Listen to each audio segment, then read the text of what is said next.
Et bienvenue dans cette vidéo, on va parler des traitements hormonaux, testostérone, anabolisant, dosage thérapeutique, j'insiste, on va pas parler de dosage dopant, j'y connais rien, je me doute, mais c'est pas le sujet de la vidéo et c'est pas ce que j'ai expérimenté. Le maître mot de ma chaîne YouTube, c'est toujours la même chose, partage d'expérience, partage de ce que j'ai vécu, de ce que j'ai testé, pas à moitié, de manière correcte et de manière, on va dire, sérieuse. J'ai pris une prise de sang afin de pouvoir vous montrer, je ne connais pas tout par cœur évidemment, vous montrer l'impact de ce genre de traitement sur mon organisme. On va parler des produits aussi en question. Donc ici, on a de la testostérone et on a un anabolisant qui est du décadurabolin. On va aussi parler de ces produits-là. La vidéo est absolument pas préparée. D'habitude, je fais un genre de pense-bête et je me filme assez rarement sur mes vidéos, mais j'en ai un petit peu marre de faire tout ça pour être honnête avec vous. Je préfère partir en freestyle et puis on verra bien ce que ça donne. Si je me perds dans mes pensées, eh bien, ça veut dire que c'est un format qui ne me convient pas. Vous me le direz bien en commentaire. Alors, je trouve que sur les chaînes francophones, on parle évidemment beaucoup de musculation, on parle beaucoup de dopage, mais on parle absolument pas de pourquoi est-ce que ces produits, notamment les deux que je viens de citer, existent à la base. Sur les chaînes anglophones, vous trouvez énormément d'informations sur tout ce qui est traitement de remplacement à la testostérone et usage d'anabolisants comme le décadurabolin à dosage thérapeutique et dans un but thérapeutique, non pas dans un but de se transformer en Arnold Schwarzenegger en quelques mois. Donc évidemment ici c'est une chaîne de musculation, si jamais vous tombez sur la vidéo alors que vous ne me connaissez pas et que vous ne connaissez pas ma chaîne, c'est une chaîne de musculation.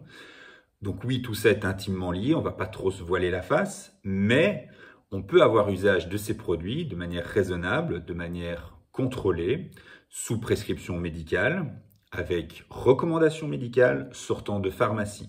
On n'est pas du tout ici en train de faire la recommandation sur l'usage de produits achetés sur des sites internet louches avec une qualité, on ne sait pas ce qu'il y a dedans, on ne sait pas si ça a été bien fait, on ne sait de rien et à des dosages qui sont astronomiques comparés à ce qui est recommandé sur la notice du produit. On ouvrira les produits, on regardera ce qui est noté dedans. C'est assez surprenant là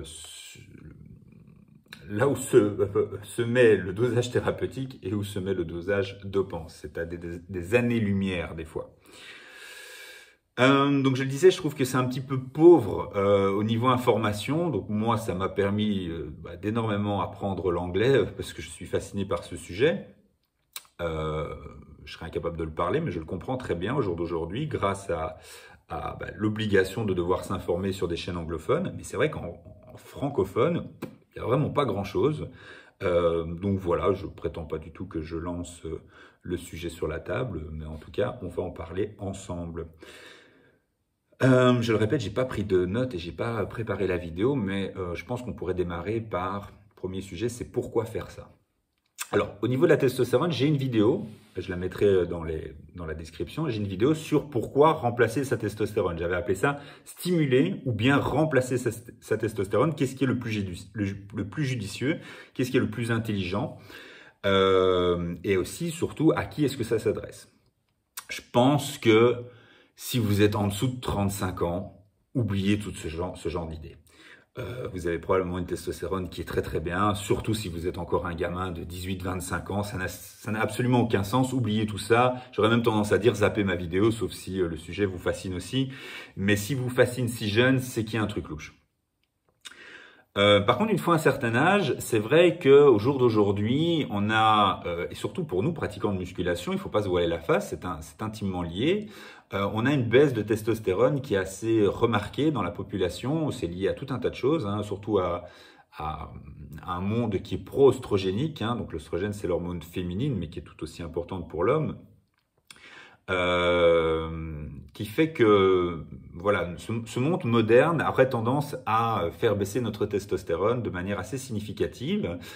Et je vais essayer de pas trop parler musculation, mais quand même toujours faire le rapport avec notre sport, avec notre passion. Eh bien oui, forcément, si vous avez un taux de testostérone dans les chaussettes, bâtir du muscle, qui est quand même vraiment l'essence numéro 1 du développement musculaire, va être problématique. Alors, Quand vous allez parler de ça à votre médecin, généraliste classique, je pense sincèrement qu'il va vous regarder avec des grands yeux et il va dire « Ouh là là, celui-là, il veut se doper ou bien il a 30 ans d'avance ». Parce que peut-être que votre médecin généraliste pourrait envisager de vous prescrire ça une fois que vous aurez 55 ans, 60 ans. Mais on va dire dans votre milieu d'âge adulte, à partir de 35 ans, c'est peut-être un petit peu plus marginal comme pratique chez le généraliste classique. Donc c'est vrai qu'aux États-Unis ou en Angleterre, etc., est en train de vraiment fleurir de tous les côtés. Il y a une part de business là-dedans, on va vraiment pas se voiler la face. Il y a une énorme part de business, il faut le savoir. Mais j'aurais tendance à dire que c'est dans tout. Donc soyons pas naïfs, d'accord, mais soyons pas non plus parano. Est en train de fleurir de tous les côtés des cliniques anti-âge. Cliniques anti-âge qui auraient pour but, via bien sûr la qualité alimentaire, via la qualité des compléments alimentaires, donc tout ce qui est nutrithérapie, etc. Mais aussi parce que c'est intimement lié. Vous ne pouvez pas travailler sur les 2 premiers sans travailler éventuellement sur le 3e de manière efficace. L'optimisation hormonale. Alors, c'est vrai que en France, moi je suis belge, si jamais vous ne me connaissez pas, moi je suis belge, mais c'est vrai qu'en France, je sais que ça, c'est absolument pas en train d'émerger, c'est absolument pas sur la table. Et les médecins, à mon avis, qui font ça, doivent se compter sur les doigts d'une main pour toute la France. Par contre, en Belgique, il y a la fameuse clinique du docteur Hertog, qui est quand même archi connue. C'est pas comme si je divulguais un scoop.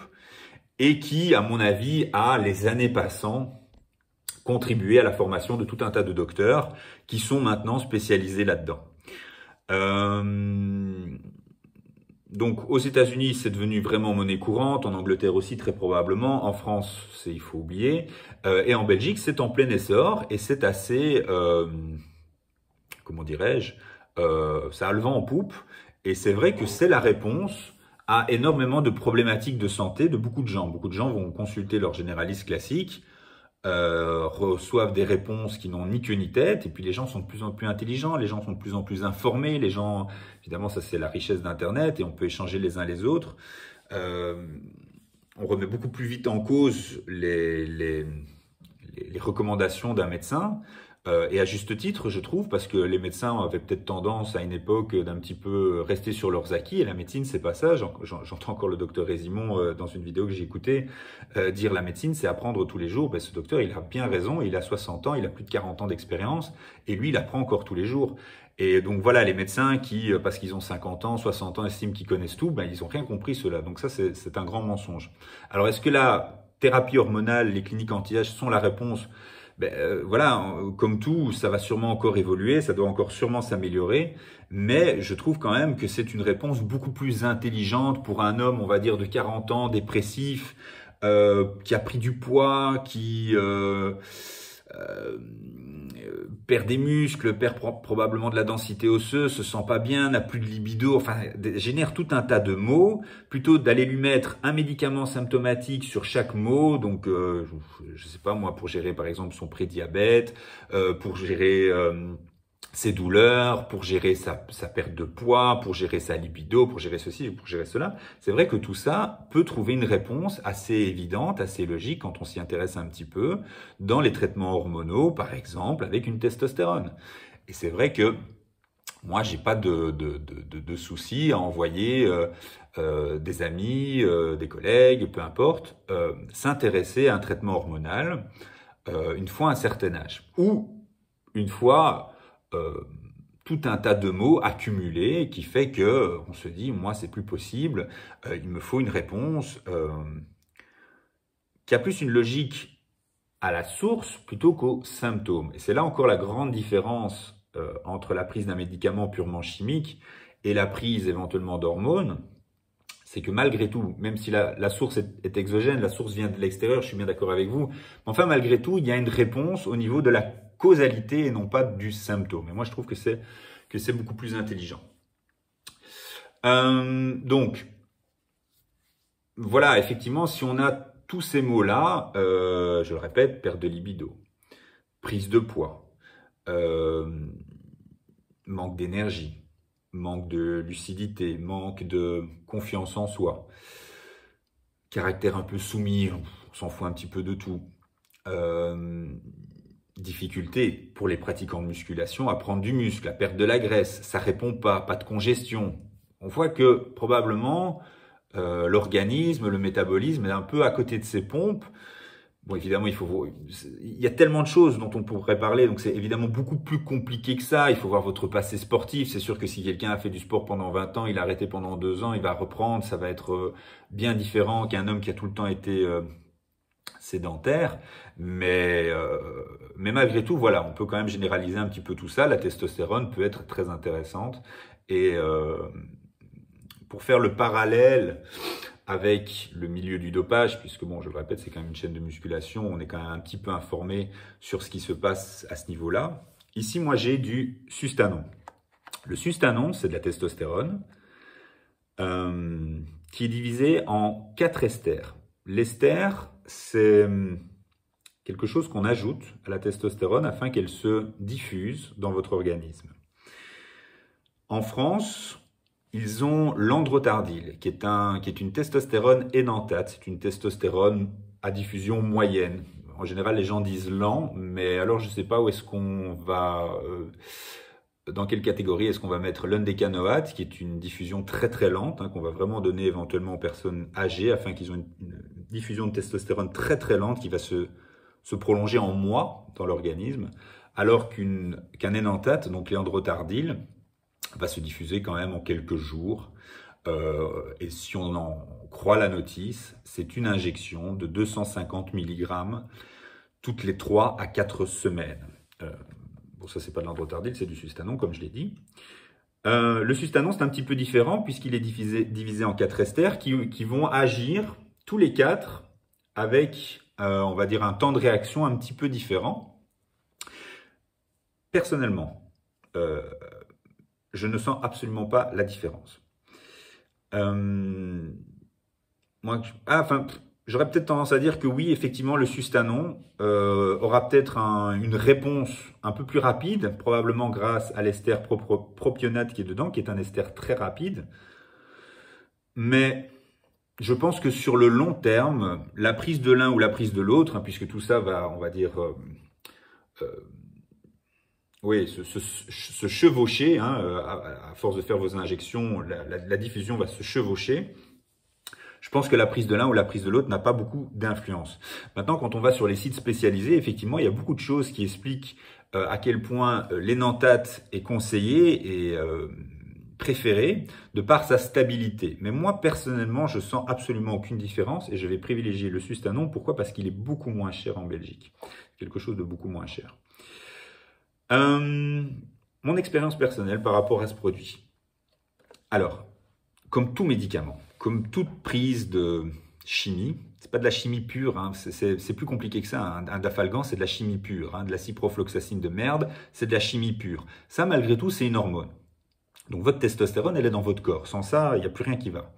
Donc, dire que c'est purement chimique, je suis pas totalement d'accord non plus. Si quelqu'un a un avis qui pourrait un petit peu compléter mon avis, je suis preneur. Mais la source est exogène, la source est extérieure, je suis tout à fait d'accord, et c'est la chimie qui rend ça possible. Mon expérience personnelle. L'injection de 250 mg d'un coup chez moi ne passe pas. Impossible, impensable. Moi, si vous me mettez 250 mg d'un coup en injection, j'ai les mamelons qui chauffent à mort. J'ai un petit peu de mal à uriner. Enfin, non, j'ai pas de mal à uriner, pas du tout, mais j'ai une pesanteur au niveau de la vessie. Alors, c'est dû à quoi? En fait, c'est assez simple à comprendre. La testostérone, quand vous vous en injectez, évidemment, crée un pic, que ce soit le Sustanon ou l'édentate, parce qu'on a beau dire l'édentate est plus stable, une fois que c'est injecté dans votre corps, il y a quand même un pic. Alors, est-ce que ce pic se diffuse plus lentement? Je suis tout à fait d'accord, et que là, le Sustanon fait peut-être plus des vagues. Admettons, je ne maîtrise pas le sujet à ce point-là, mais moi, c'est ce que j'ai expérimenté et compris. Mais c'est trop fort d'un coup. Et donc en fait, ce pic de testostérone d'un coup crée également un pic oestrogénique. L'oestrogène, c'est l'hormone féminine. Et quand vous créez un pic oestrogénique, pour un homme, c'est pas top, parce que effectivement, voilà, au niveau des mamelons, vous pouvez avoir une réaction qui vient moi, en plus, je pense que j'ai développé, enfin, on s'en fout. Je pense que j'ai développé dans mon adolescence, fin d'adolescence, lors de ma première prise de masse quand j'avais 17-18 ans, une légère gynécomastie. Donc, j'ai peut-être une prédisposition. Certains hommes l'ont, d'autres ne l'ont pas. Là, encore une fois, il faudra voir à quoi vous êtes réceptif. Donc, moi, m'injecter directement 250 mg de testostérone, pour moi, c'est dangereux parce que je peux avoir un pic oestrogénique et créer une réaction au niveau tout un tas de choses, mais au niveau symptômes, on le ressent tout de suite, c'est effectivement, ça chatouille en fait au niveau des mamelons.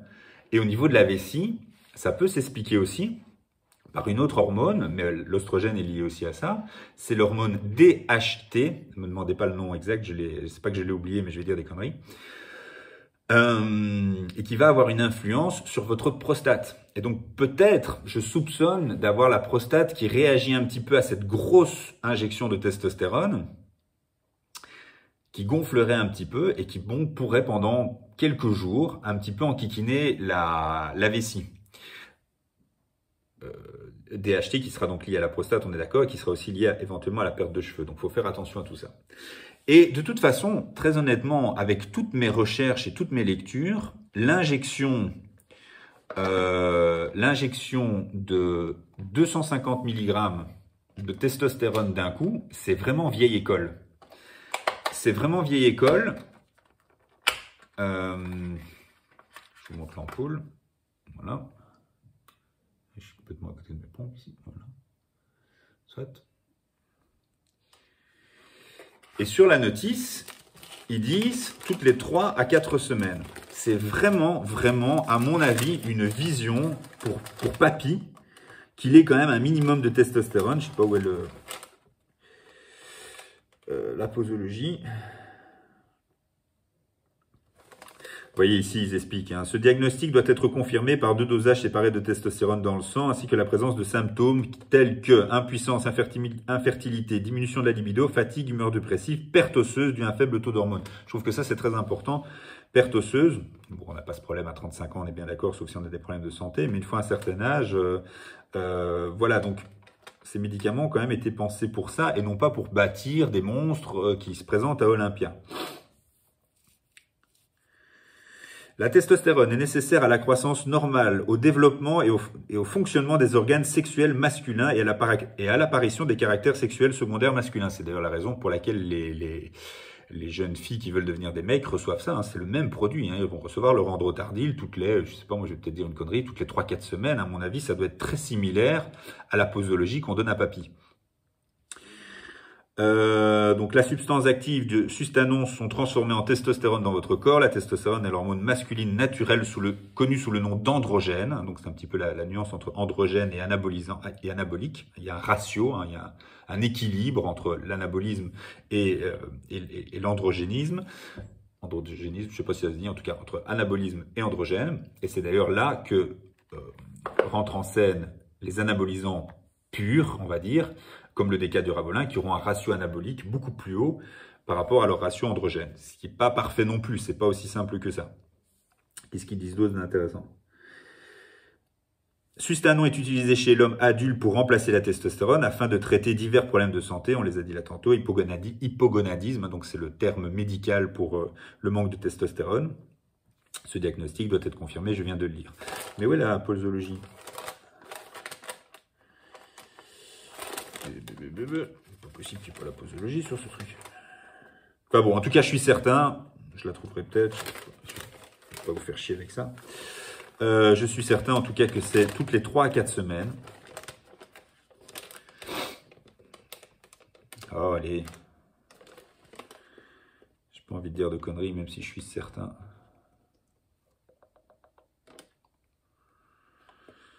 Bon, fourte. Toutes les 3 à 4 semaines, 250 mg. C'est vraiment vieille école, on vient de le dire. Si vous regardez un petit peu les sites plus modernes, anglophones, qui en parlent beaucoup, ou la chaîne du docteur DeVos, ça s'appelle TRT Optimization. Donc ça, c'est vraiment une chaîne YouTube passionnante, TRT Optimisation. Il faut comprendre l'anglais. Le plus courant au jour d'aujourd'hui, c'est injecter 2 fois par semaine l'équivalent d'une centaine de milligrammes par semaine. En règle générale, on arrive toujours plus ou moins à ce même ratio, 100 milligrammes par semaine. Mais c'est beaucoup plus compliqué que ça parce que il faut encore que ça réponde à vos mots, il faut encore voir le nombre d'effets secondaires potentiels. Si avec 125 mg par semaine vous avez plein d'effets secondaires, il faudra peut-être diminuer, peut-être que c'est pas pour vous, peut-être que 125 mg ne va absolument pas vous aider dans vos symptômes, il faudra peut-être prendre plus. Je me souviens que dans la vidéo de Mousse El Bakouchi, que j'adore, avec qui je m'entends très bien, on s'est jamais rencontrés en vrai, malheureusement. Salut Mousse, si jamais tu tombes sur la vidéo. Mais avec qui j'ai quand même pas mal échangé et pour qui j'avais fait les montages de sa chaîne YouTube. Il le dit clairement, donc je ne vais pas révéler un scoop, que sa TRT est à 750 mg et que son médecin justifie ça tout simplement par le fait qu'il est encore dans des taux hormonaux physiologiques, hauts, bien sûr, très hauts, oui, très hauts, mais physiologiques quand même. Donc, en fait, juger le taux hormonal d'une personne par son dosage, je pense, n'a aucun sens. Il faut voir comment vous l'assimilez. Moi, par exemple, ici, donc on va un petit peu entrer dans le vif du sujet par rapport à ma prise de sang. Je vais pas vous la montrer, on s'en fout, mais c'est pour moi avoir un pense-bête pour voir de quoi je parle. Elle est où la testo ici? Ouais, je vais avoir tout sauf la testo, c'est fort ça. Bon, en tout cas, ah mais voilà, je l'ai, pardon. Donc, avant mon traitement, j'étais à 4600. Ne me demandez pas les unités, tout ça, j'y connais rien. Donc ça n'a aucune espèce d'importance. Mais pour vous donner les valeurs de référence sur le laboratoire SYNLAB. Le laboratoire SYNLAB vous met des valeurs de référence en testostérone totale entre 3000 et 10 000. Qu'est-ce que ça veut dire ça? Ça veut dire que vous faites une prise de sang comme moi, sans rien dans votre corps, vous êtes à 4600. Bon, 4600, c'est dans la norme, c'est entre 3000 et 10 000. Est-ce que le fait de vous mettre à 10 000 par apport exogène est du dopage? Grande question. Est-ce que c'est de la thérapie? Est-ce que c'est du dopage? Moi, j'aurais tendance à dire qu'il y a une réponse supplémentaire. Il y a 3 manières pour moi d'utiliser les hormones. Vous faites votre prise de sang et vous êtes à 2000. Vous êtes à 2000, donc par conséquent, vous n'êtes plus dans les valeurs de référence et il est clair et net que votre usage de testostérone est de la pure thérapie. Vous n'en avez pas assez, vous méritez, entre guillemets, d'en recevoir. Deuxième usage des hormones, c'est donc voilà, plutôt plus proche de cet état d'esprit de clinique anti-âge dont on parlait là tantôt. L'optimisation hormonale. Donc c'est une autre vision des choses. On n'est pas dans quelque chose probablement d'indispensable, mais on est dans une optique, une volonté de optimiser ces taux hormonaux, de les avoir les plus hauts possibles, convaincu que c'est une des clés de la longévité. J'aurais tendance à dire que ça s'adresse plus à des personnes très conscientes de leur santé, très intéressées, capables et voulant mettre en place tout le contexte. Il ne s'agit pas juste de prendre une ampoule, de se la foutre dans la cuisse et salut end de cost, comme on dit chez moi. Non, c'est beaucoup plus compliqué que ça. C'est de l'entraînement, c'est l'alimentation, c'est la complémentation, c'est le repos, c'est blablabla, prise de sang régulière, consultation chez le médecin, être un peu clair dans sa tête aussi. Je pourrais vous en reparler parce que c'est pas tout le temps facile. Donc voilà, là on est plus dans l'anti-aging, dans l'optimisation hormonale, et là, s'adresser à ce genre de clinique spécialisée dans ce genre de choses a tout son sens. Et alors, il y a le troisième point, c'est le dopage pur.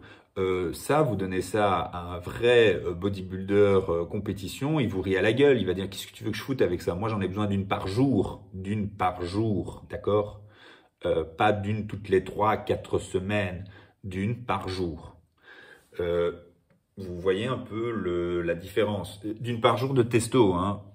Avec ça, il rigole encore. Il lui faut, je sais pas tout quoi à côté, comme anabolisant, à des dosages astronomiques aussi, pour créer le physique qu'il a.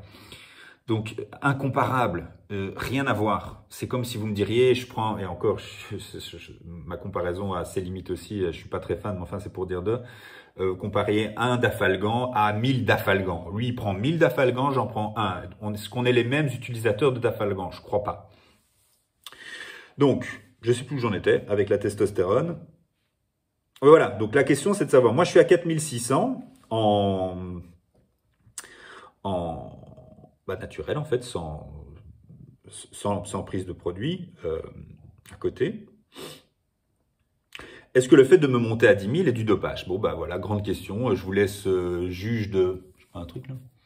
Je vous laisse juge de cette question.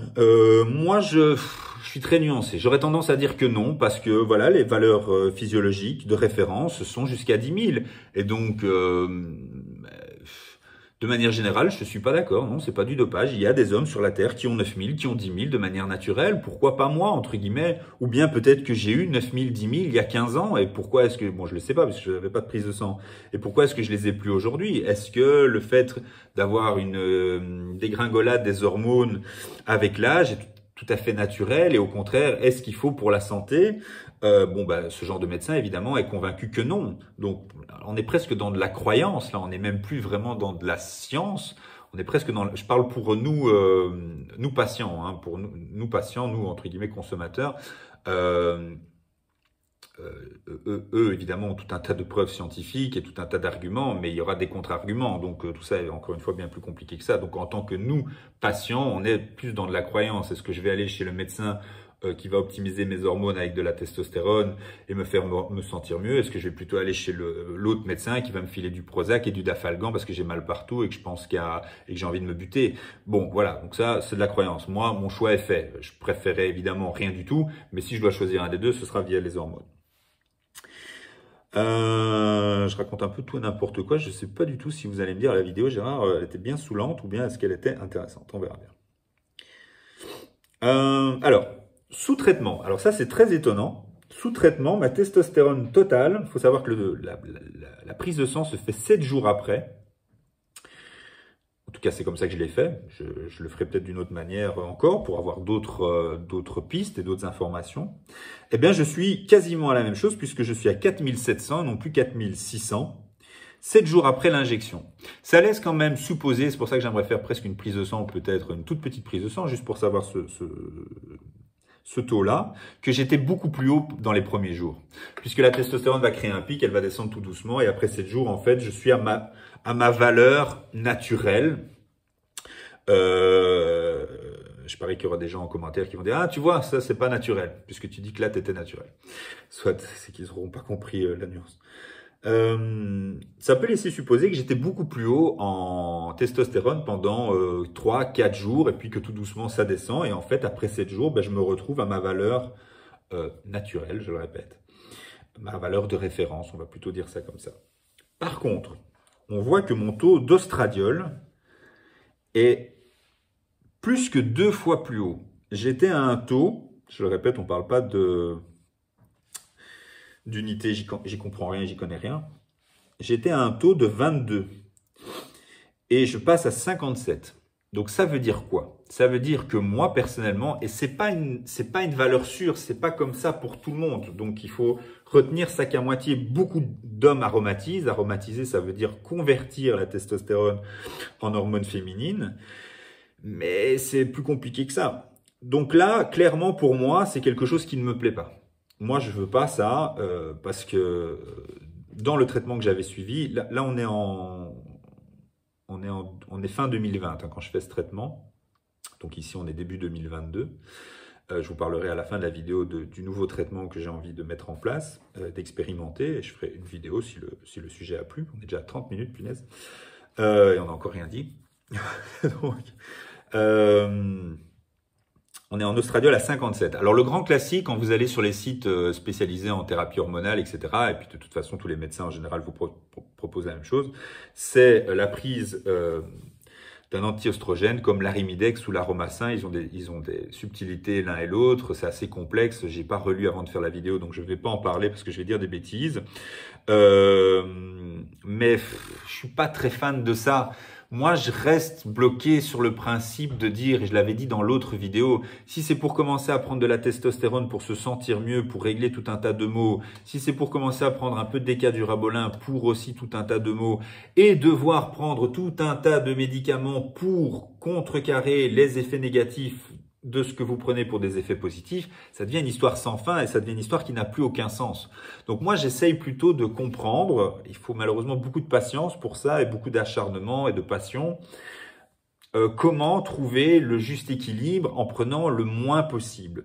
Donc là, moi, je pense tout simplement en fait que c'est un signe comme quoi je prends trop de... Enfin, je prenais, puisque je le répète, on est fin 2020 là quand j'ai fait ça, je prenais 125 mg de testostérone par semaine. Je pense que mon corps, en fait, n'a pas besoin d'autant. Alors vous me direz, c'est plus compliqué que ça, parce qu'il prend la testostérone, d'accord, mais il en convertit, il aromatise en oestrogène. Mais moi, prendre un anti-oestrogène, ça me dérange parce qu'on sait que c'est très déminéralisant. J'ai rencontré pas mal de docteurs qui m'en ont parlé, qui me disent c'est pas très grave, ce sont des toutes petites doses, il faut pas s'en faire. Moi, ça me plaît pas des masses. Par contre, j'ai un docteur qui m'a conseillé de prendre un complexe herbal à base d'astragale, de curcuma et j'ai oublié le troisième, qu'est-ce qu'il y a là-dedans? Ça s'appelle myomine, et apparemment, ça a un effet anti-oestrogène intéressant, suffisant. Et voilà, verdict suite à une prochaine prise de sang, voir si ça fonctionne. Et puis de toute façon, je prendrai moins de testostérone, on l'a dit. Donc voilà, 125 mg de testostérone, me monte ma testostérone probablement de manière significative, me la fait redescendre après 7 jours dans les valeurs de référence de base, me monte fortement mon oestradiol, enfin fortement, un bodybuilder pro vous dira c'est rien du tout, mais bon, on parle ici de manière... moi, j'y connais rien dans les dosages dopants, donc ne venez pas, entre guillemets, mal me juger en me disant qu'est-ce que tu racontes. 57, c'est clairement noté sur ma prise de sang ici que c'est trop. Médicalement parlant, en tout cas. Puisque j'étais à 22. Et puis j'ai une autre prise de sang aussi 2 ans plus tôt où j'étais à 26. On sait que le zinc aussi, le zinc est un classique pour un peu couper l'aromatisation, mais enfin il faudrait en prendre des tonnes et des tonnes, puisqu'ici j'en prenais déjà 30 à 45 mg par jour, je me vois mal encore en prendre plus. Et j'ai un taux de zinc qui est très très bon. Alors, qu'est-ce qu'il y a eu d'autre comme impact? De quoi est-ce que je vais vous parler d'abord? Je pense que pour la testostérone, on est à 32 minutes. J'ai dit pas mal de choses. Si le sujet vous intéresse, on peut encore en parler et dire plein d'autres choses. Je me réécouterai de toute façon aussi pour voir si je fais une seconde vidéo. Par contre, j'aimerais un petit peu parler du décadurabolin. Décadurabolin, qui est un anabolisant, puisque son rapport androgène-anabolisant est beaucoup plus anabolisant qu'androgénique. Moi, je trouve qu'il y a, encore une fois, c'est très... je vois à l'envers ici. Voilà. Alors là, comparé à la testostérone, en pharmacie, la testostérone est dosée à 250 mg, on l'a dit là tantôt. Le décadurabolin est dosé à 25 mg. Donc, c'est, je le répète, pour le milieu dopant, bodybuilder pro, ça, ils savent rien faire avec. Ils disent, moi, je vais pas m'en injecter 1000 pour avoir ma dose. Donc, voilà, c'est clairement à objectif thérapeutique. C'est un médicament très, très intelligent, très, très intéressant. J'ai rencontré une néphrologue il y a un an. Je lui ai parlé de ça. Je voulais savoir l'impact des reins. Professeur en néphrologie, donc néphrologie c'est les reins. Professeur en néphrologie, et je lui dis, docteur, je veux prendre ça parce que j'ai des articulations en miettes. Sur les chaînes anglophones, on parle entre guillemets énormément du décadurabolin à dosage thérapeutique. Je le répète, bien sûr qu'il est utilisé dans le milieu du dopage pour faire des bodybuilders monstrueux, bien sûr. Mais revenons au pourquoi ce médicament existe. Qu'est-ce que décadurabolin, solution injectable, et dans quel cas est-il utilisé? Ce médicament appartient au groupe des stéroïdes anabolisants. Stéroïdes, le fameux mot où avant de m'y intéresser, je pensais que c'était un truc de dingue. Stéroïdes, ça veut dire hormones en fait, les gars, ça n'a rien de si dingue. On pourrait très bien dire au groupe des hormones anabolisantes, tout comme il y a des hormones catabolisantes, tout comme tous les médecins donnent à à mamie de la cortisone parce qu'elle crève de mal et c'est une hormone catabolisante et donc en fait elle se catabolise de plus en plus, elle a plus mal mais elle fait que se détériorer. Donc il y a un problème d'équilibre. Je pense que là les médecins devraient aussi un petit peu se remettre en question. Ce médicament contribue à la reconstitution des tissus affaiblis. C'est marqué sur la notice, d'accord? Ce médicament contribue à la reconstitution des tissus affaiblis à la suite d'une maladie grave ou d'une maladie chronique ou d'une lésion grave.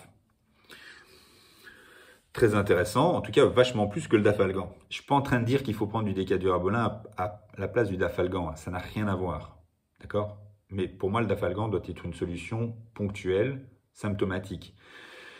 Si vous avez un... De toute façon, ça n'a rien à voir les uns avec les autres. Mais le dafalgan, on prend ça pour un oui, pour un non. Le décadurabolin, évidemment pas.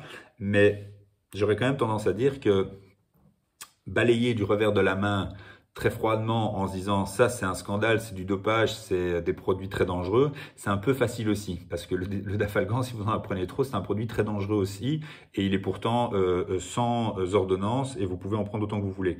Donc je trouve qu'il y a un côté un peu faux cul dans tout ça. Décadurabolin exerce un effet d'épargne des protéines. Évidemment, super intéressant pour nous pratiquants de musculation. Quand vous mangez vos protéines et que vous avez un effet d'épargne, ils appellent ça comme ça. Donc, en gros, vous allez mieux utiliser vos protéines.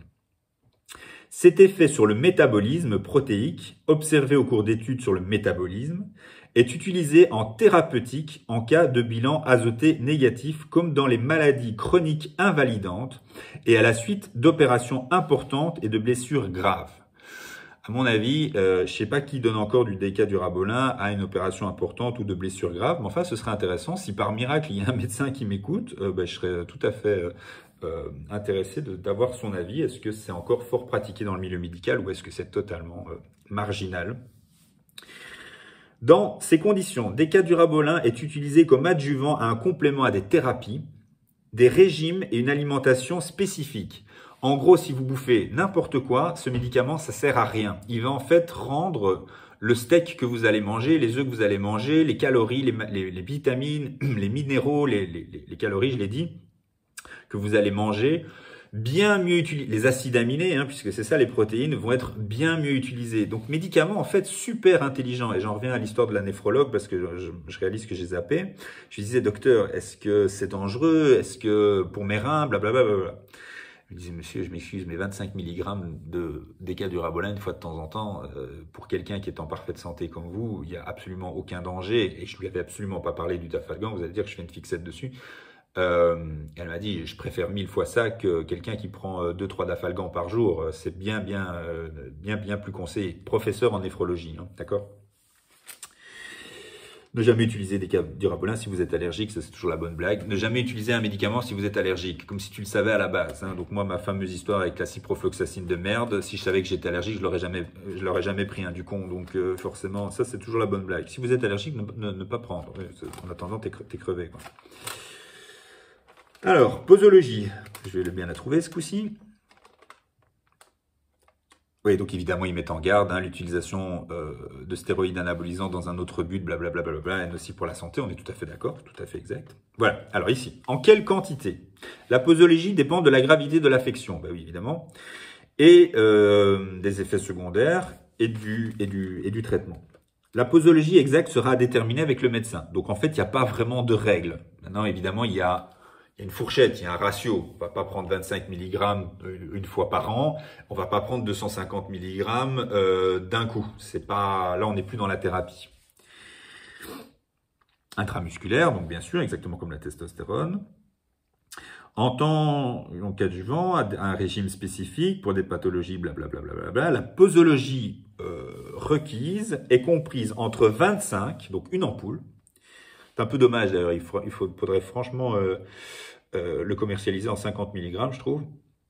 Entre 25 et 150 mg, entre 25 et 150 mg, une fois toutes les 2 à 3 semaines. Donc, prenons le maximum, ça voudrait dire quoi? 150 mg une fois toutes les 2 à 3 semaines. Toutes les 2 semaines, ça voudrait dire 75 mg par semaine. Oui, voilà, on reste un petit peu dans tout ce que j'ai lu et relu et écouté sur les chaînes de thérapie hormonale. On est dans ces eaux-là en général. Bon, évidemment, en Amérique, ils sont toujours un peu plus généreux. Et quand je lis les commentaires sur YouTube, des gens qui en parlent et qui disent oui, moi j'ai de bons effets avec ça, j'ai de bons effets avec ça, ils sont un peu bloqués sur 100 mg. Mais 100 mg, ça me paraît beaucoup pour moi personnellement. Et encore une fois, je vais vous en parler. Je pense que c'est trop. Enfin, ça dépend. Tout ça est beaucoup plus compliqué. Mais pour moi personnellement, je pense que je vais me caler sur 50 mg par semaine. Ça me paraît amplement suffisant. Blablabla. Bla bla bla. Donc voilà, donc très important, ils insistent encore une fois, pour obtenir un effet thérapeutique optimal, il est nécessaire d'associer le traitement à une prise suffisante de protéines, de minéraux et de vitamines. Donc c'est quand même le premier médicament, enfin je suis pas spécialiste en médicaments, mais c'est quand même, je pense pas qu'il y a beaucoup de médicaments qui vous disent mangez bien, mangez riche en protéines, mangez riche en minéraux, sinon ce médoc il sert à que dalle. Donc je trouvais ça quand même vachement intéressant. Alors, si vous êtes simplement, comme beaucoup de gens que je connais et à qui j'ai recommandé de faire ça pour, on espère, parce que finalement, je le répète, on est encore une fois dans une notion de croyance, pour bien vieillir. Si vous êtes simplement en thérapie de testostérone, si vous suivez la notice, et si ça vous convient, n'allez pas tout remettre en question. Il y a beaucoup de gens qui prennent, il y a pas mal de bodybuilders qui sont en train d'ailleurs d'expliquer ça et qui disent, bon évidemment j'ai abusé des stéroïdes anabolisants pendant X années pour les compétitions et pour mon plaisir. Enfin mon plaisir d'être un bodybuilder de ce gabarit. Maintenant j'en reviens à la TRT parce que je n'ai plus le choix, mon système hormonal ne va jamais se recalibrer. Et ils partent en TRT et donc ils font leur injection toutes les 3 semaines. Je pense que ça... c'est vraiment le strict minimum, même si la notice note toutes les 3 à 4 semaines, je pense que toutes les 3 semaines, c'est le strict minimum. Et si ça vous convient, que vous avez de bons résultats, que vous vous sentez bien, ben super, sans effets secondaires. Le but, c'est toujours la même chose, d'avoir de bons effets positifs et pas d'amener des effets négatifs. Donc, il faut trouver ce juste équilibre. Comme je le disais là tantôt, c'est un peu vieille école. Au jour d'aujourd'hui, on aurait tendance à essayer d'injecter le plus souvent possible, le moins possible. Donc 2 à 3 fois par semaine, en essayant de rester dans un ratio de 100-125 mg. Et si vous avez besoin de moins, eh bien tant mieux. Le problème de ça, c'est que, en tout cas en Belgique et en France, aux États-Unis c'est sûrement différent, on ne sait acheter que des ampoules. Et une ampoule, moi je me vois mal la casser et garder le reste du contenu pour une autre fois.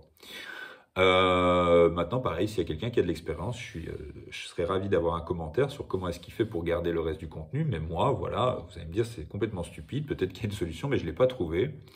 Moi, comme je veux prendre que 125 mg, en tout cas quand je faisais ça à l'époque, ben, la moitié du contenu était pour la poubelle.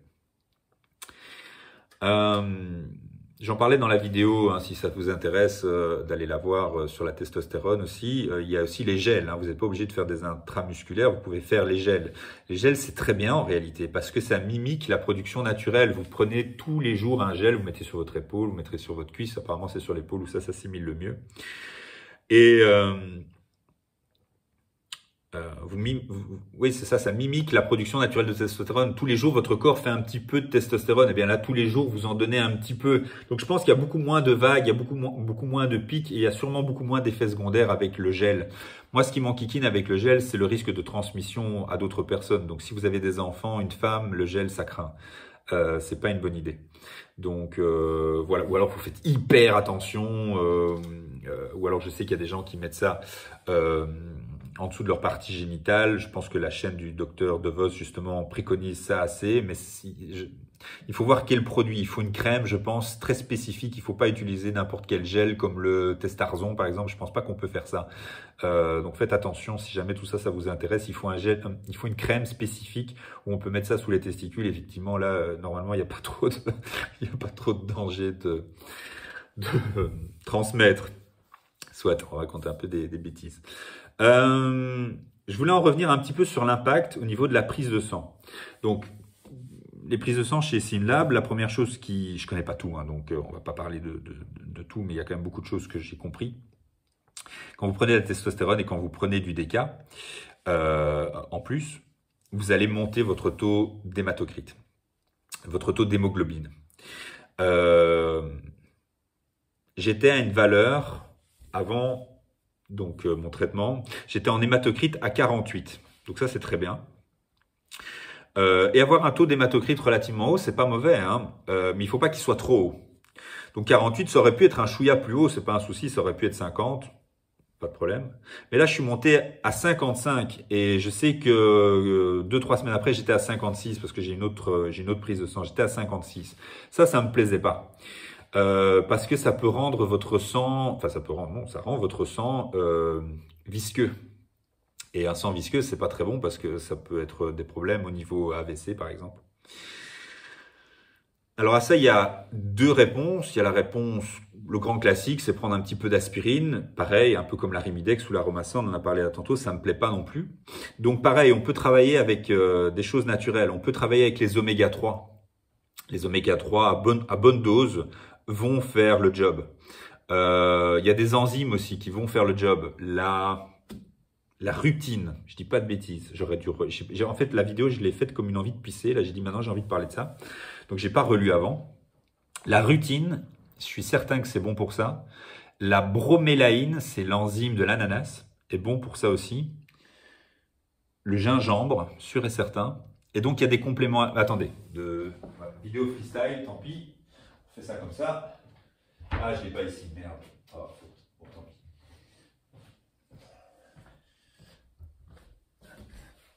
J'avais un complément alimentaire qui regroupait un petit peu tout ça, qui s'appelle Inflaquel. Inflaquel, donc c'est un très bon complément alimentaire. Donc dedans, il y a rutine, gingembre, bromélaïne, et il y a quelque chose d'autre. J'ai oublié ce que c'est. Tant pis. Et si vous prenez vos oméga 3 à côté et que vous buvez bien de l'eau, je pense sincèrement qu'il n'y a aucun danger. On pourrait peut-être envisager même de donner son sang de temps en temps, comme me le dirait un des médecins que j'ai consulté. Vous faites un geste intéressant et en plus la personne qui recevra votre sang aura un super taux de globules rouges. Donc ça va bien lui donner un bon coup de fouet. Il n'y a pas de souci. Avant qu'on me mette en commentaire, tu vas donner ton sang alors que tu as des stéroïdes anabolisants dans le coco, c'est dangereux, je suis pas du tout d'accord. Et d'ailleurs, le médecin qui m'a reçu à la Croix-Rouge m'a dit c'est absolument pas un problème, monsieur, tant que c'est sous prescription médicale. Si on doit refuser toutes les personnes qui sont sous médicaments à la Croix-Rouge, on reçoit plus personne. Je trouvais que ça avait assez du sens et que c'était pour une fois, j'étais une fois tombé sur quelqu'un d'intelligent. Donc voilà, donc taux d'hématocrite, attention à vérifier. Alors, si vous êtes simplement en TRT, purement testostérone, ça va dépendre du dosage. Je pense sincèrement qu'avec une injection toutes les 3 semaines, vous ne prenez pas trop de risques à ce niveau-là et si ça vous convient, super. Mais moi, le problème, c'est que je dois... En fait, moi, la testostérone, j'en ai rien à foutre. C'est pas ça qui m'intéresse. Moi, ce que je veux, c'est prendre du décadurabolin parce que c'est très, très bon pour renforcer les articulations. Ça fait une synthèse de collagène vraiment très intéressante. C'est un médicament qui est vraiment super pour la synthèse de collagène, donc pour renforcer la structure. Et je suis blessé à cause des fluoroquinolones. J'ai déjà expliqué ça 50 fois dans mes vidéos. Si c'est la première fois que tu me regardes en vidéo et que tu veux savoir ce qui m'est arrivé, j'ai une vidéo qui s'appelle Cauchemar, ciprofloxacine ou fluoroquinolone, je ne sais plus comment j'ai appelé ça, et qui m'a niqué les 2 tendons d'Achille. Donc je cherche une solution en fait depuis bientôt 5 ans. Et le décadurabolin est probablement une des clés. Maintenant, il faut évidemment trouver le dosage qui fait qu'on n'a pas d'emmerde, etc. Donc moi, voilà, comme je travaille sur 2 produits différents, je dois trouver le bon dosage afin de ne pas me mettre dans des taux d'hématocrite, notamment, problématiques. Ça, on en parlera à la fin parce que je pense trouver ce qui me conviendrait. Alors, pour le reste, ma B12, donc on peut parler d'un peu d'autre chose, hein, parce que tout ça est très intéressant de toute façon. Ma B12 est un peu basse, pourtant je prends 2 sublingales de B12 avant de m'entraîner. Bon, je pourrais peut-être envisager de les prendre donc 2 sublingales de chez Barinutrix. Je l'ai là. Voilà, Barinutrix, 2 sublingales. Je pensais avant de m'entraîner, je l'ai dit, je devrais peut-être le prendre chaque jour. Puisque je suis à 411 en vitamine B12 et je sais qu'il faut essayer d'être dans les 600-800. 800, ce serait bien et pour un sportif, on peut même dépasser les 1000. Valeur de référence sur le laboratoire SYNLAB, entre 300 et 800. Ils sont larges, quoi. Le fer. Le fer, il a bien descendu chez moi, donc ça c'est une bonne chose parce que j'en avais trop. Moi évidemment, comme je fais souvent des prises de sang, euh, ben, forcément ça évacue du fer, donc ça c'est plutôt bien. Il faut pas avoir trop peu de fer, hein, sinon c'est problématique. Euh, mais trop de fer n'est pas bon, on sait que c'est pro-cancérigène, c'est pro-inflammatoire, ça n'a aucun intérêt. Je ne vais pas revenir sur le nom du complément. Si vous n'avez pas envie de faire des dons de sang et que vous avez un problème de fer, il y a un complément alimentaire qui marchait très bien. Oh merde, j'oublie toujours le nom de ce complément. C'est là. C'est un antioxydant super qu'on utilise pour plein de choses. Je ne vais pas revenir dessus, tant pis, désolé. Glycémie. Je mangeais pas très bien à l'époque. Je sais pas pourquoi j'ai fait cette connerie. Parce que par exemple, mon taux de triglycérides est un peu haut. Là, je suis certain que tout ça va être bien mieux à la prochaine prise de sang. Je mangeais pas très bien. Je mangeais beaucoup trop sucré. Et j'avais pris d'ailleurs pas mal de poids, évidemment, avec un peu de testostérone et un peu de DK. Dès que vous mangez beaucoup, j'avais pris pas mal de poids. Je mangeais pas très bien. Je sais pas pourquoi j'ai fait cette erreur. CRP. CRP, c'est intéressant, c'est le taux d'inflammation dans le corps. Donc ça, c'est super intéressant à savoir. Donc comme quoi, mon problème n'est absolument pas lié à une inflammation, puisque je n'ai absolument rien comme inflammation dans le corps. Les tests hépatiques. Les tests hépatiques sont pas bons. Enfin, non, attendez. Il y a plusieurs valeurs dans les tests hépatiques. Hein. Il y a les fameux gamma GT, qui eux sont très bons. GOT, GPT qui sont très bons. Mais j'ai ma bilirubine qui est problématique. Et ça, je me souviens que je l'avais déjà réglé en prenant de la NAC, de la N-acétylcystéine. C'est un complément alimentaire qui est très connu en fait sous le nom de l'isomucil, qu'on prend en fait pour quand on a des problèmes, vous savez, suite à voilà, quand on va avoir une bronchite, quand on va avoir une sinusite, quand on va avoir des problèmes. Oui, voilà, c'est ça. Quand on est malade, quand on est pris à la gorge, hein, quand on a des glaires et des choses comme ça va liquéfier. Ça va liquéfier les glaires. Et donc, c'est une bonne chose de prendre ça. Mais en réalité, c'est avant toute chose un gros souteneur, nettoyeur de foie. C'est ce qu'on va d'ailleurs donner en grosse intraveineuse aux gens qui tentent de se suicider au Dafalgan. Vous buvez, vous avalez 10 boîtes de Dafalgan, et, enfin, j'en sais rien, je dis des conneries, hein, mais en tout cas, vous tentez de faire ça, et ça va être l'antidote. C'est l'antidote au suicide au Dafalgan, la NAC, la N-acétylcystéine. Bon, après, j'ai les vitamines, etc. Tout ça n'est pas trop mal. Le sélénium est un peu bas, donc pour monter votre sélénium, ne pas forcément le prendre en complément alimentaire, sinon ça fait encore une boîte de compléments alimentaires en plus. Et là, pareil, verdict à la prochaine prise de sang, tout simplement manger des noix du Brésil. Hein. Ce sont les noix un peu ovales comme ça. Vous en mangez 5 tous les matins et c'est amplement suffisant, pas plus parce que trop de sélénium c'est toxique. Le zinc est très bien aussi, je prends 30 à 45 mg de zinc, donc là je suis vraiment bien haut, dans une valeur haute. Il faut toujours vérifier votre cuivre quand vous prenez beaucoup de zinc parce que ça débalance, hein. C'est malheureusement tout comme ça dans l'organisme en réalité. Hein. Dès que vous prenez beaucoup de quelque chose, vous débalancez quelque chose d'autre. Donc il faut quand même pas trop faire les choses à la légère. Je n'ai pas dit qu'il fallait faire une prise de sang toutes les 3 mois, mais en tout cas une tous les ans. Si vous êtes en traitement, peut-être 2, et si vous n'êtes pas en traitement, une tous les 2-3 ans, ça me paraît bien. La testostérone, on en a parlé là tantôt. Mon taux de cortisol qui était bien aussi, ça c'est grâce à l'ashwagandha. Alors, chose très intéressante, pour justement tout ce qui est, quand on veut un peu se régénérer, la prise de muscle, la perte de graisse et tout ça, même si c'est pas mon objectif premier, c'est le taux d'hormones de croissance, IGF-1, qui, grâce au décadurabolin, c'est archi connu, va le faire monter. J'étais à 234, les valeurs de référence sont entre 190 et 490. J'étais à 234, donc plutôt bas, enfin moyen, moyennement basse, on va dire, et je suis monté à 537 avec 100 mg de décadurabolin et 125 mg de testostérone pendant 10 semaines. Donc, plutôt cool, mais je suis pas certain qu'il en faut autant. Donc voilà, c'est pour ça que je vais probablement me remettre à 50 mg de décadurabolin. Le taux de DHEA, donc DHEA très intéressante aussi, qui a bien monté, j'étais à 317, on passe à 410. Et pareil, valeur de référence entre 140 et 530. Donc DHEA, très importante aussi, hormone anti-âge très connue. Et apparemment, je suis allergique aux œufs. Mais je me souviens que le docteur Résimon, quand je l'avais rencontré, m'avait dit que si on les cuisait bien, ben, ça n'avait plus de problème. Parce que moi, me passer des œufs, ça m'emmerderait beaucoup. Très bonne source de protéines. Donc voilà, bah écoutez, j'espère que le sujet vous aura plu. Qu'est-ce qu'on pourrait dire d'autre?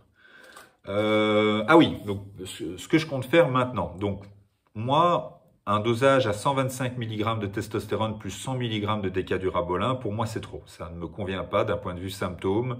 J'aime pas l'idée d'avoir un hématocrite si haut. J'aime pas l'idée d'avoir un oestrogène si haut. J'aime pas l'idée de prendre d'aérotemps, ça me plaît pas. Je pense qu'il y a malgré tout, même si les dosages sont par rapport au milieu du sport, en termes de thérapie, c'est quand même des dosages assez hauts. Je pense qu'il y a un impact assez important au niveau de l'axe, hein, donc voilà, afin de pouvoir relancer votre système hormonal naturellement. Je pense qu'à ce dosage-là, on tape un petit peu dedans, même si après mon arrêt, j'ai rien ressenti de particulier. Je n'avais fait jamais que 10 semaines, hein, c'est pas non plus dingue. Hein. Je vois ici le taux de vitamine D aussi qui est à 50, alors que les valeurs de référence sont entre 30 et 100. Le taux de vitamine D, pourtant là j'étais quand même à 6000 unités par jour, hein, donc vous imaginez 6000 unités, ça suffit absolument pas. Hein. Je pourrais très facilement monter à 10 000 unités, je serais peut-être dans les 60, donc je vais repasser à ça. Ça c'est clair et net. Donc moi je voyais ça plutôt comme ça, sachant que la testostérone personnellement ne m'intéresse pas des masses, mais je dois en prendre parce que l'usage du décadurabolin tout seul, j'ai pas trouvé beaucoup d'informations là-dessus, ou alors vraiment à des dosages ridicules, mais je pense pas que ça aura un impact positif sur moi. Donc si c'est pour prendre 25 mg de déca par mois, autant rien prendre je pense. Et prendre 100 mg de déca tout seul, ça me fait un petit peu peur. Pourrais oser le faire, mais ça me fait un petit peu peur. J'ai trouvé des témoignages, j'ai trouvé des gens qui font vraiment, et d'ailleurs notamment dans le milieu du bodybuilding, hein, puisque dans les années 60, dans les années 70, où ils ont commencé à l'usage de tout ça, finalement on voit que la testostérone n'est pas énormément utilisée. Ils vont effectivement beaucoup miser sur l'usage des anabolisants purs. Il faut savoir que le décadurabolin en fait ne va que très peu aromatiser. Et donc, c'est beaucoup plus intéressant d'un point de vue anabolique. Maintenant, comme vous allez créer une chute de votre taux de testostérone, c'est pas tellement grave parce que la nandrolone, qui est l'hormone du décadurabolin, va prendre le relais. Donc, dans l'absolu, vous devriez vous sentir bien. Le problème, c'est que vous n'allez plus avoir d'oestrogène. Et plus d'oestrogène, c'est problématique. Donc, plus de testo, enfin en tout cas une testostérone qui s'effondre, la nandrolone prendra le relais, mais elle ne prendra pas le relais d'un point de vue oestrogène. C'est pour ça que j'ai vu des gens qui partageaient leur expérience en disant « moi j'aime pas la testostérone, ça me crée des emmerdes ». Même à des dosages de 100 mg par jour, il y a des gens pour qui ça passe pas. Et c'est vrai que moi je suis assez sensible à la testostérone, de par ses effets secondaires. Je suis aussi sensible à la testostérone de ses effets bénéfiques, libido exacerbé, pompe musculaire immédiate. Hein. Moi franchement, tu me donnes, il faut pas me dire que ça agit dans 3-4 mois. Hein. Moi tu me donnes une injection de Sustanon, je le sens immédiatement. Hein. Je suis très sensible en fait. Le décadurabolin, évidemment, c'est un ester beaucoup plus long. Mais enfin, une fois que tu l'as dans le corps depuis 3 semaines, 1 mois, ça agit bien. Donc voilà, j'avais vu des gens qui partageaient leur expérience en disant ils font leur traitement hormonal uniquement à base de décadurabolin, pour toutes les raisons qu'on peut imaginer, mais ils prennent de l'oestrogène. Donc c'est vrai que c'est assez comique de se dire, ben voilà, pour pallier à cette problématique, ils font ça comme ça. Moi, je pense que je vais arrêter la vidéo parce que je suis un peu en train de me perdre dans mes idées et je commence à fatiguer. Je sais pas quelle heure il est là, il doit être minuit. Ouais. Moi, je pense que prendre le maximum du minimum, je sais pas si vous voyez ce que je veux dire, en décadurabolin à 50 mg par semaine me plaît assez bien. Je pense pas que je devrais avoir l'hématocrite, l'hémoglobine qui monte trop haut avec ça. Le taux d'hormones de croissance va bien monter probablement sans dépasser les valeurs physiologiques. Et le confort et le soutien d'un point de vue articulaire de par la synthèse de collagène va être très suffisant et très intéressant. Il y a énormément de témoignages là-dessus. et en fait, tout simplement, le strict minimum en testostérone sur le côté. Donc moi, j'aurais tendance à dire, si j'arriverais en fait à mixer les deux pour me retrouver dans un dosage similaire à ce que prendrait une personne qui ne prend que de la testostérone, à savoir 250 ou 300 mg toutes les 3 semaines, eh bien, c'est très bien. Et en fait, pour ça, il faut que je prenne le minimum possible de testostérone et le minimum possible de décadurabolin, je me retrouverai là-dedans. Donc ça ferait à peu près 50 mg de décadurabolin par semaine et 50 mg de testostérone par semaine. Ça, malheureusement, c'est pas possible. Donc ce que j'envisageais de faire, c'était simplement pour avoir un minimum de testostérone et un minimum d'œstrogène qui se convertit, 150 mg de testostérone toutes les 3 semaines et 50 mg de décadurabolin toutes les semaines. Sachant qu'alors ça c'est 2 ampoules.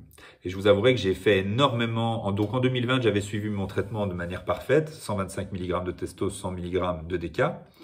Et en 2021, comme voilà, il y avait des choses qui me plaisaient pas sur la prise de sang, j'ai fait qu'expérimenter. J'ai expérimenté tout un tas de choses en prenant un peu ceci, un peu cela pendant quelques semaines, en arrêtant pendant plusieurs semaines, voire même des fois 2-3 mois, puis en refaisant une nouvelle expérience. Et j'ai un peu expérimenté ça. Et il faut reconnaître que cette année 2021 passée, l'impact articulaire au niveau de mes tendons d'Achille, par exemple, il y a clairement un impact. Il y a clairement un avant et un après. Il y a un confort, il y a une force. Moi, ce que j'ai perdu en fait à cause de ce médicament, les fluoroquinolones, c'est de la force dans mes tendons d'Achille. Il se passe clairement quelque chose que le temps n'a pas fait. Puisque je le répète, je suis intoxiqué par ce médicament depuis plus de 4 ans. Le temps n'a absolument rien changé, ou si peu. Donc voilà, je trouvais ça pas mal et j'ai déjà expérimenté cette posologie. En fait, elle fait que je me sens vraiment très bien. Je pense que je réagis très bien à la nandrolone. Je pense que c'est une hormone très adaptée à moi. Et la testostérone, il m'en faut le moins possible. Donc, je partirai là-dessus, 50 par semaine. 150 toutes les 3 semaines de testostérone, c'est vraiment que dalle de chez que dalle. Ou alors éventuellement le gel, mais j'aime pas pour les raisons qu'on a citées. Et si ça passe et que j'ai de bons résultats et que je pourrais peut-être envisager de mettre 25 mg en plus sur le mois, donc une ampoule en plus, donc ça ferait par exemple toutes les semaines 50 mg et peut-être 75 une fois de temps en temps de déca, une 3e ampoule pour dire d'avoir un peu plus d'effet si jamais je trouve que c'est un peu léger niveau effet. Mais à voir, je suis pas du genre à mettre pour rien et tout ça, ça m'emmerde. Voilà, je vais un petit peu arrêter maintenant parce que là, je suis un petit peu en train de perdre le fil. Je pense plus que la vidéo depuis un bon quart d'heure, 20 minutes soit aussi intéressante que là tantôt. Voilà, vidéo faite comme ça, à l'arrache. J'avais envie de parler de ça, ça fait des mois que j'ai envie de le faire. Et je trouvais pas le temps, ni le format, ni l'envie. Et là, ça m'a pris comme une envie de pisser, comme on dit. Les mecs, à très bientôt. N'hésitez pas à me contacter sur Instagram. N'hésitez pas à me laisser un message sur YouTube. Ça me fera super plaisir. Vous pouvez écouter évidemment la vidéo en podcast ou dans votre voiture quand vous voulez. Pas obligé de voir ma gueule. Et voilà, j'espère que j'aurai de bons retours et surtout des retours intéressants. N'allez pas me dire que je suis dopé. Si c'est votre avis, ça m'est égal. N'allez pas me dire que ce que je fais n'a aucun sens. J'essaie de trouver des solutions à des problèmes de santé. Et j'adore partager, surtout avec des gens intelligents qui s'informent et qui sont conscients de ce qu'on fait. À très bientôt les gars. À plus. Ciao.